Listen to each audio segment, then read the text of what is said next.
She staggered out of the car, barefoot, blood trailing down her legs, her eyes glassy with shock. The night was silent, but her trauma screamed through the air, her wrists trembling as she held them up to the sky. The officer approached slowly, cautiously, sensing something wasn't right. And then, she whispered, "He made me watch." That moment cracked open one of the darkest cases in American history. But it was only one of many. In a country known for its freedom, some have chosen instead to bring terror, not with armies or ideologies, but with bare hands, ropes, bullets, and blades. Tonight, you'll hear the stories of three of the most notorious criminals in American history.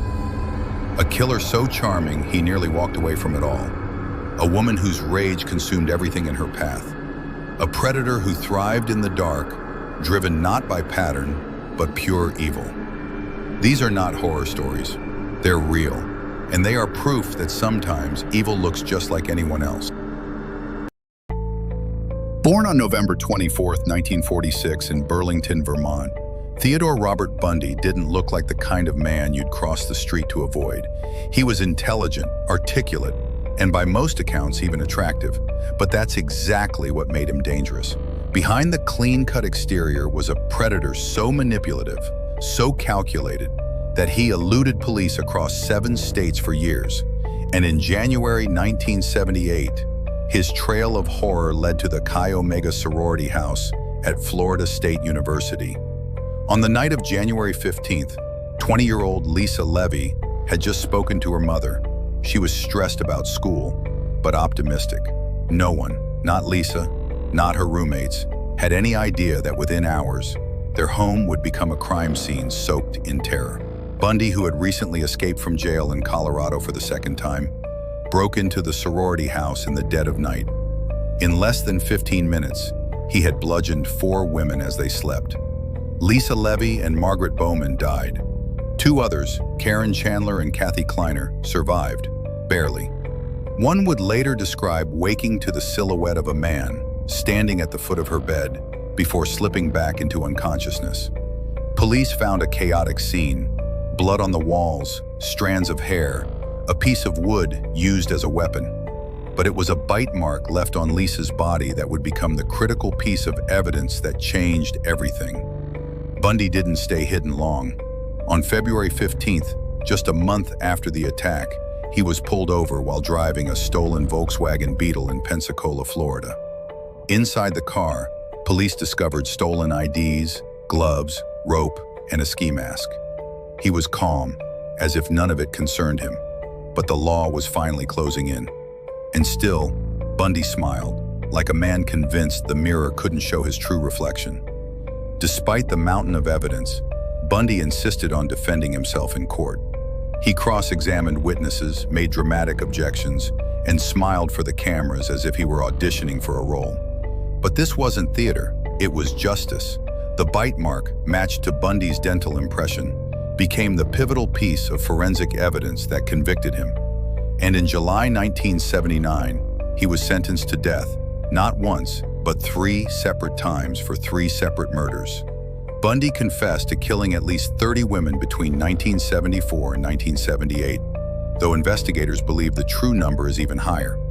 He was executed on January 24, 1989, at the age of 42, by electric chair. Outside the prison, crowds cheered.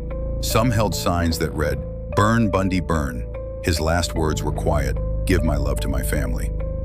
To the end, he maintained a sense of control, until the switch was flipped and the man behind the mask was finally gone. If Ted Bundy used charm as a weapon, Eileen Wuornos wielded rage, fueled by a lifetime of pain. Born on February 29, 1956 in Michigan, Eileen's early life was a tragedy in motion. Abandoned by her parents, she was abused by her grandfather, and by 13, she was living in the woods, exchanging sex for food. As an adult, she roamed Florida's highways, hitchhiking, turning tricks, and surviving one night at a time.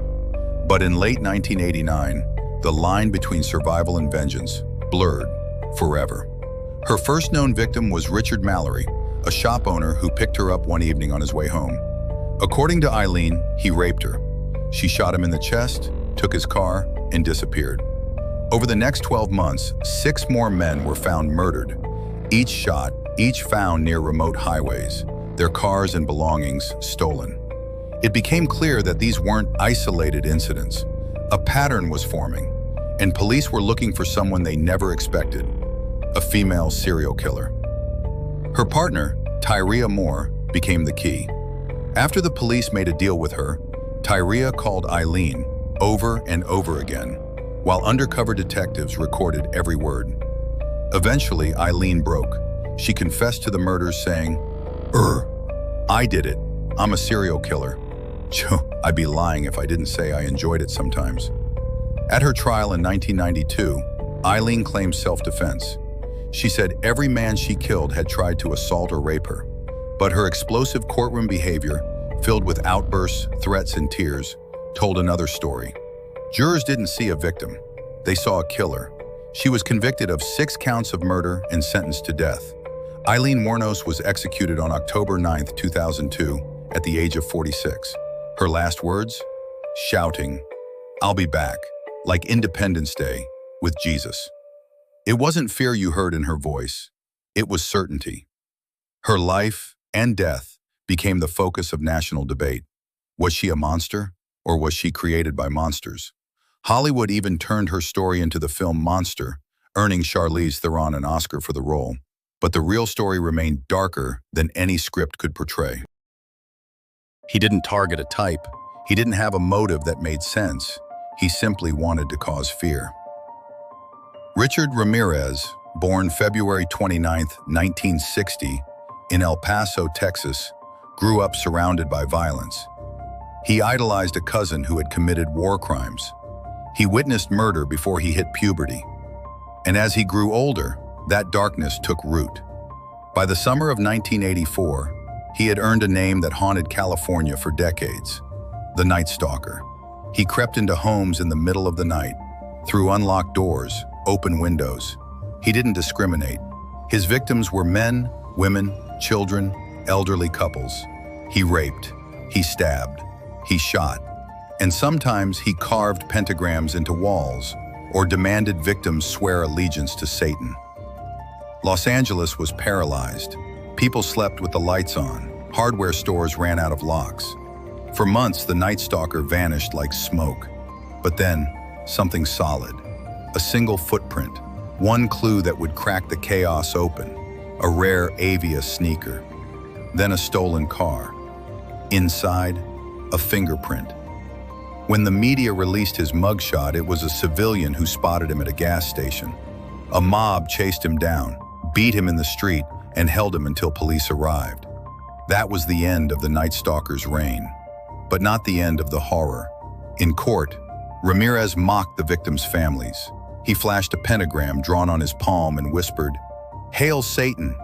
He was convicted on 43 charges, including 13 murders, 11 sexual assaults, and 14 burglaries. Sentenced to death 19 times.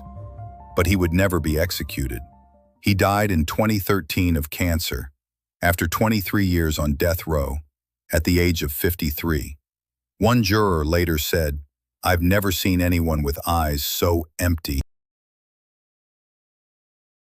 3 names, 3 stories, 3 different faces of evil. Ted Bundy wore a mask of charm while hiding a bottomless well of cruelty. Eileen Wuornos claims she was fighting back, but left bodies in her wake. Richard Ramirez didn't stalk for motive, only for mayhem, fear, and the darkness he called home. They didn't just kill. They changed the way America looks at trust, danger, and even the human face.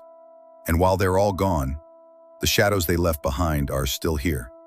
In files, in nightmares, in the quiet moments when we ask ourselves, how many more walk among us? And what do they look like? The real horror is, you might already know one.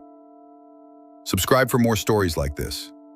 Until next time, stay safe, stay aware, and remember, evil rarely looks like what we expect.